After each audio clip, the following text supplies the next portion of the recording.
Open phones at 888-825-5225. When you are engaged, folks, there's all kinds of data points out there on what indicators are for a successful marriage. And you ought to use them. Dave, you're not talking much about love. I know. I've seen a whole lot of people in love get divorced. And here's the data points. Here's the first set of data points. If you can be in agreement in detail about how we're going to handle money, how we're going to handle your mother and her mother, the in-laws, and how we're going to handle kids and if we're going to have them, and we're in agreement about religion. If you've got those 4 data points you're in unity on, you have a very high likelihood of having a successful marriage. Those are the big 4 that take people out. Disagreements over kids, money, in-laws, and religion take people out more than anything else. If you're in unity on those things, you can tackle anything. You can tackle anything. But crazy mother-in-law will break you up every time. It'll do it every time if you guys aren't unified on how you're going to deal with her. She's a test pilot for a broom factory, and we got to deal with her.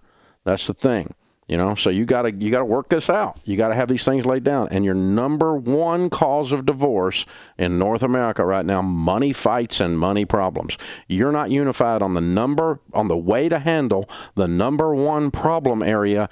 You are asking for trouble. You're asking for it.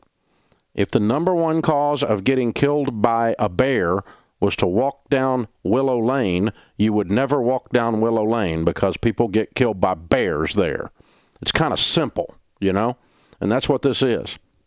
So I have no idea if there's bears on Willow Lane. Sorry if you live on Willow Lane. But the whole point here, okay? But you see the thing. If the number 1 cause of death while driving is texting, then you would stop it. Stupid. You don't want to die. And you don't want to enter into marriage when you're not on the same track on money. It's a big deal in your pre-marriage counseling. It's a big deal.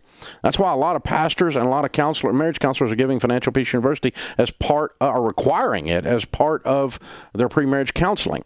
Because it forces you to discuss the debt monster. It forces you to discuss how we're going to save. It forces you to discuss whether we're going to pay cash for things. It forces you to discuss, are we going to have the maturity to delay pleasure, or do we have to spend everything every weekend and act like we're stupid? How are we going to live? Forces you to discuss that.